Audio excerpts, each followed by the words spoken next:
स्वागत है आप सभी का मेरे YouTube चैनल एजुकेशनल स्टोरी में। आज की कहानी है मालती जोशी जी की कहानी सन्नाटा। अगर आपको हमारी कहानी पसंद आए तो कृपया हमारी वीडियो को लाइक एंड सब्सक्राइब ज़रूर करिएगा। कहानी को शुरू करते हैं। दर्पण के सामने देर तक बैठने के बाद भी उसका मन नहीं भरा। मेकअप की हल्की सी परत एक जादू सा कर गई थी और वह अपने ही प्रतिबिंब पर मुग्ध हुई जा रही थी। कौन कहेगा कि वह 50 को छू रही है? उसका कुछ भी तो नहीं बदला है। उम्र के साथ चेहरा थोड़ा भर गया है। बालों में इक्का दुक्का रुपहले तार झलमला रहे हैं बस। पर इन बातों ने तो उसके सौंदर्य को गरिमा ही प्रदान की है। अब तो सारा दिन ही जैसे भागम भाग में बीतता है। बिंदी लगाने भर को वह आईने में झांक पाती है।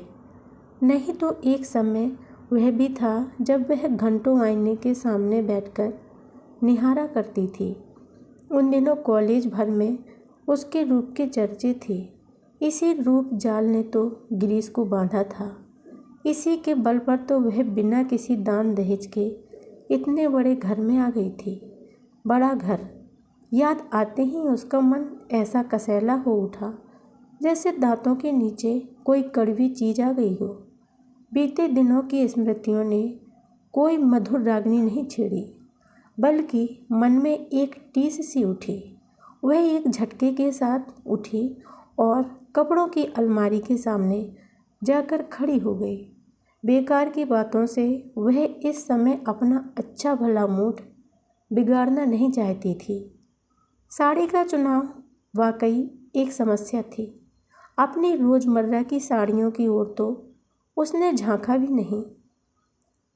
साल दर साल उन्हें ही पहनते वह ऊब चुकी थी। कुछ साड़ियाँ थीं जो समारोहों के लिए खरीदी गई थीं, पर हर कपड़ा हर मौके पर खिलता थोड़ी ही है। साड़ी ऐसी हो जो अवसर विशेष के अनुकूल हो और उसकी सौम्य सोबर इमेज भी बनाए रखे। कपड़े को उलट पलट करते हुए उत्तरा को निसी बेतरह याद हो आई। वह होती तो क्या उसे इतना सोचना पड़ता। वह तो पता नहीं कब से मुनासिब सी साड़ी, मैचिंग चूड़ियाँ, पर्स, चप्पलें सब कुछ निकाल कर रख चुकी होती।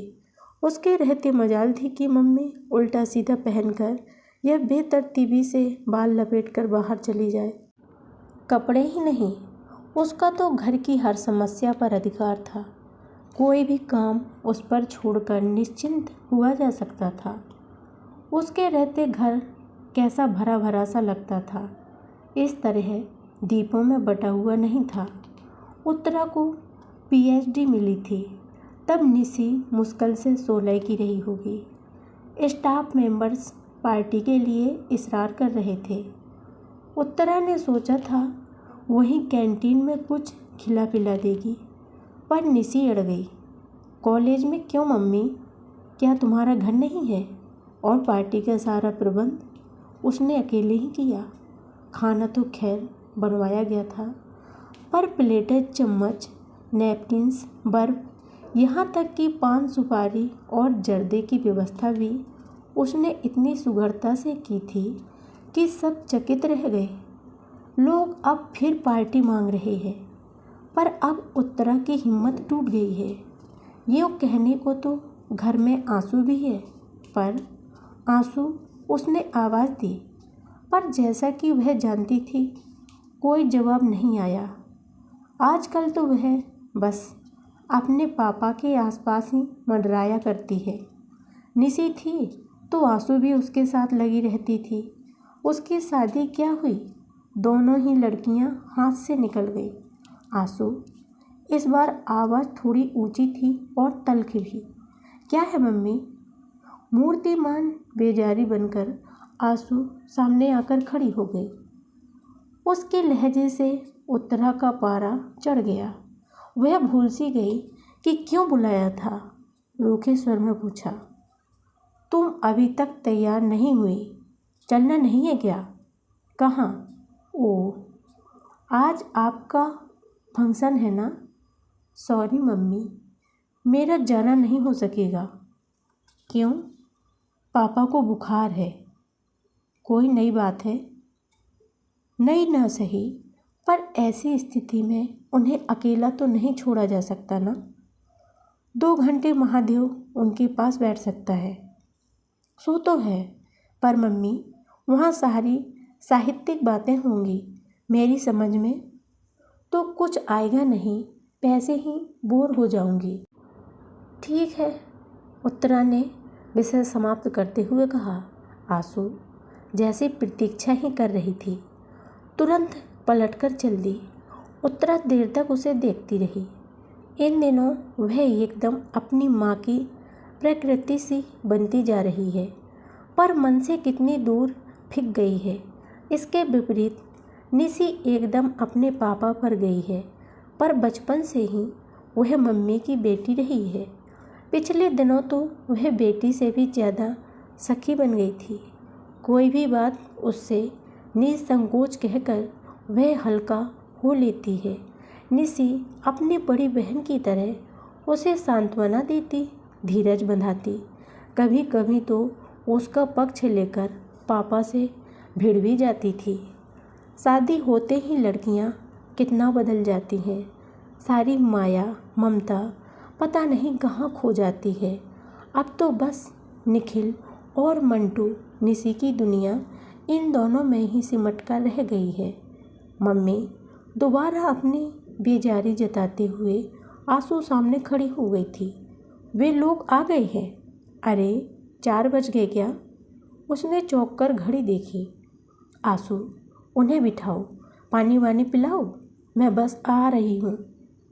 अपने को आखिरी बार आईने में देखने के लिए वह मुड़ी तो उसमें निशी का खिंचा खिंचा सा चेहरा ही परिलक्षित हुआ। उत्तरा जल भुनकर रह गई। मेरे मेहमानों को 1 गिलास पानी पिलाने में इसकी जान जाती है। पापा के लिए हर आधा घंटा बाद चाय बनाते समय इसके हाथ नहीं थकते। वह बुदबुदाई, पर सारा गुस्सा भीतर ही भीतर पी गई। इस समय वह अपना मन एकदम प्रसन्न रखना चाहती थी। हेलो एवरीबॉडी, उसने बड़े खुशनुमा अंदाज में कहते हुए हॉल में प्रवेश किया, पर वहाँ सतीश मेहता अकेला बैठा अखबार पढ़ रहा था। सामने ट्रे में पानी से भरा गिलास अनछुआ रखा था। चलो, उसने कहा। बाय ऑल मीन्स मैडम, कहते हुए वह खड़ा हो गया, पर एकदम ठिठक गया। अंकल नहीं चलेंगे। दरवाजे पर पहुंच गई थी उत्तरा, पर देखा कि सतीश अभी वहीं खड़ा है। नहीं, अंकल नहीं चलेंगे, उनकी तबीयत ठीक नहीं है। स्वर को यथासाध्य तल्ख बनाते हुए उसने कहा। और आंसू जी? सतीश ने आस्फुट किंतु उत्सुक स्वर में पूछा। नहीं, वह कैसे आ सकती है? उनके पास भी तो कोई चाहिए। वैसे तो मेरा भी जाना मुश्किल ही था, पर अब तुम लोगों ने इतना बड़ा आयोजन कर रखा है। और यह कहते हुए वह खटाखट सीढ़ियाँ उतरकर गाड़ी के पास जाकर खड़ी हो गई। मेहता को मजबूरन साथ आना ही पड़ा, पर उसके लिए दरवाज़ा खोलते हुए, अपनी सीट पर बैठते हुए और गाड़ी स्टार्ट करते हुए उसकी आंखें बराबर बंद दरवाजे पर, खिड़कियों के पर्दों पर लगी रहीं, पर उन्हें निराशा ही हाथ लगी। बेचारा सतीश। उत्तरा को उस पर दया हुई। बेचारा जान छिड़कता है आंसू पर वह लड़की है कि 1 मिनट पापा को आंखों की ओट नहीं करना चाहती। साथ नहीं आईना सही, पर गुड लक कहने दरवाजे तक तो आ सकती थी। गुस्सा तो उसके पापा पर आता है। ऐसे नाजुक मिजाज हैं कि हर पल किसी का आंचल थामे रहना चाहते हैं। 5 बहनों में अकेले भाई हैं। खूब लाड प्यार पाया है। अम्मा जी ने तो एकदम आँख की पुतली की तरह सहेजा है उन्हें। तभी तो यथार्थ की धरती पर पैर रखते ही उनका दम फूल जाता है। जिस बीमारी का आंसू इतना हौवा बना रही है, उसकी नब्ज निशी ने खूब पकड़ ली थी। कुछ नहीं मम्मी, यह सब जॉब सिकनेस है, जिम्मेदारियों से भागने के बहाने हैं। इन्हें सारी झंझटों से मुक्ति दे दीजिए, फिर देखिए इन्हें कुछ नहीं होगा। बात एकदम सही थी। चाहे बिजली का बिल भरना हो या हाउस टैक्स, बच्चों का एडमिशन करवाना हो या खेत से गेहूं लदवाना हो, गिरीश को कल्पना से ही बुखार होने लगता। बुखार ना आता तो पीठ अकड़ जाती या सिर दर्द से फटने लगता। बच्चों की हारी बीमारी में भी कभी उनका सहारा ना मिला। नीतीश की सगाई के समय तो वे अस्पताल में ही भर्ती थे। बच्चों की दादी जब तक रही, बेटे की बीमारी में घर सिर पर उठा लेती।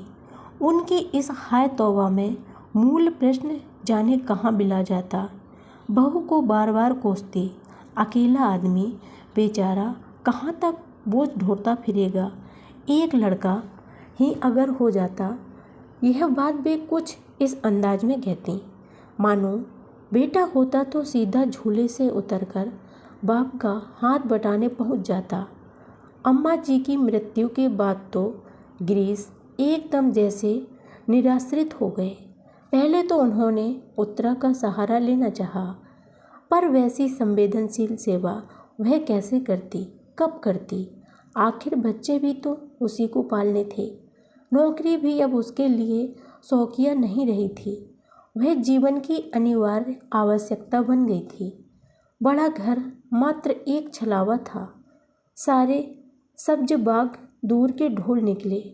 वकालत की एक तख्ती जरूर टंग रही थी दरवाजे पर, ताकि कोई यह ना कहे कि निठल्ले हैं, बीवी की कमाई खाते हैं। शेष तो बस उत्तरा जानती है या उसका ईश्वर। पत्नी से निराश होकर अब उन्होंने आंसू का दामन थाम लिया है। उन्हें इस बात का कोई एहसास नहीं है कि इस तरह वे लड़की को तबाह कर रहे हैं। पता नहीं कैसे उनके मन में यह भय बैठ गया कि उसकी शादी होते ही पापा एकदम अकेले पड़ जाएंगे। अकेलापन क्या इतना भयानक होता है? आखिर उत्तरा भी तो जी रही है। वह तो बरसों से भीड़ के बीच का अकेलापन झेल रही है।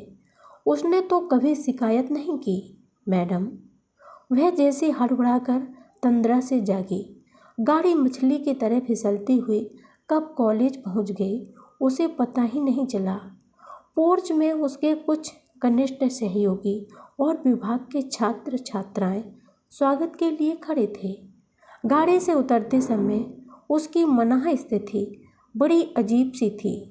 अपने ही कॉलेज में इस तरह मेहमान बनकर आना उसे अटपटा लग रहा था।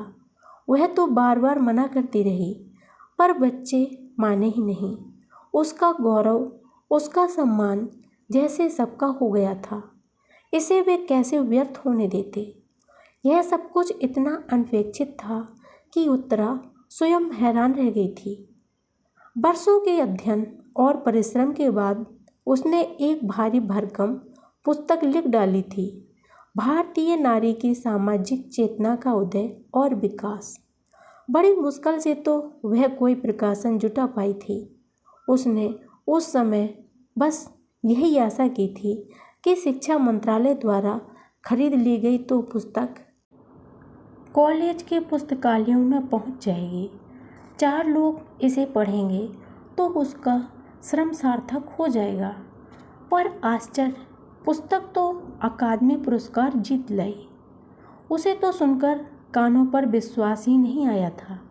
उसके छात्र जगत में तो आनंद की लहर दौड़ गई थी। पुरस्कार समारोह तो राजधानी में अगले महीने होना था, पर उन लोगों ने कॉलेज में उससे पहले ही एक सम्मान समारोह आयोजित कर डाला। उसे हमेशा अपने विद्यार्थियों से इतना आदर और स्नेह मिलता रहा है कि छात्र अनुशासनहीनता की पुकार मचाने वाले उसके सहयोगी अक्सर उससे ईर्ष्या करने लगते हैं। फैकल्टी का वह छोटा सा हॉल बड़े कलात्मक ढंग से सजाया हुआ था। हॉल में प्रवेश करते ही स्वयं प्राचार्य ने उठकर उसका स्वागत किया तो वह संकोच में गड़ गई थी। उसे पहले तो फूल मालाओं से लाद दिया गया, फिर भाषणों का दौर प्रारंभ हुआ।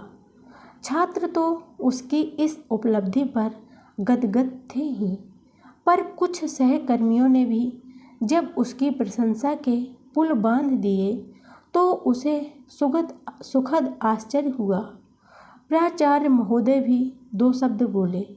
उत्तरा के कारण उनका यह कस्बाई कॉलेज देश के नक्शे पर आ गया था।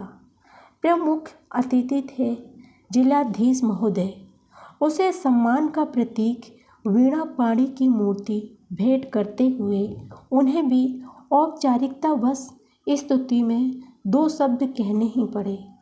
वह सुनती रही और सोचती रही, काश आंसू यहाँ होती, उसके पापा होते। वे लोग जरा देख तो लेते कि घर से बाहर उसे कितनी इज्जत मिलती है, प्यार मिलता है, पर वे यहाँ आते ही क्यों? पत्नी की गौरव गाथा निष्प्रह भाव से सुनने की सामर्थ्य उनमें कहाँ है? तभी न बुखार हो आया है। उस दिन जब कुछ लोग यह सुसंवाद लेकर घर पहुँचे थे, तब भी तो वे सहज भाव से उसे झेल नहीं पाए थे। कैसी रोनी सी आवाज़ में बोले थे, भाई हमने तो उन्हें पूरी स्वतंत्रता दे रखी है। जितना समय मिलता है अपने विषय को दो, घर बार की चिंता छोड़ दो, उसे हम संभाल लेंगे। अपन कोई बड़े विद्वान नहीं है, बस इतना ही योगदान दे सकते हैं।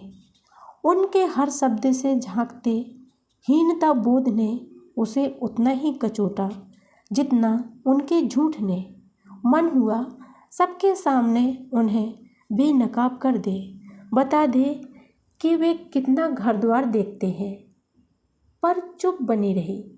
कभी कभी सुखी गृहस्थी का नाटक भी कितना जरूरी हो जाता है। इस समय भी वह प्रसंग याद आते ही उसका मन फबकार उठा। सम्मान की सारी खुशी, सारा उत्साह ठंडा पड़ गया।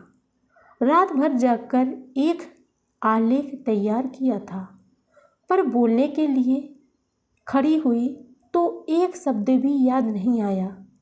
पहली बार उसे कागज़ की ज़रूरत महसूस हुई। सुनने वालों ने समझा कि भाव विह्वल हो जाने से उसकी वाणी अवरुद्ध हो गई है, नहीं तो वह तो साक्षात सरस्वती है। लौटते समय आधा दर्जन लोग साथ थे। फूल मालाएं और भेंट सामग्री उन्हीं के हाथ में थी। दरवाज़ा वैसे ही बंद था। चलते समय ना तो किसी ने विदा किया था, ना वहाँ कोई स्वागत में खड़ा था। अब चलेंगे मैडम, किसी ने कहा तो लगा मन पर हथौड़े की चोट पड़ी है। इतने बड़े हंगामे के बाद ये लोग उसे एकदम अकेला करके चले जाएंगे। कल्पना से ही वह सिहर उठी। ऐसे कैसे चले जाओगे? उसने कहा। एक एक कप कॉफ़ी तो पीते जाओ। और फिर उसने दरवाजे की घंटी जोर से दबा दी, इतनी जोर से कि उसकी आवाज़ से सन्नाटे की धज्जियाँ उड़ गईं। अगर आपको हमारी कहानी पसंद आए तो कृपया वीडियो को ज़रूर सब्सक्राइब करिएगा। धन्यवाद।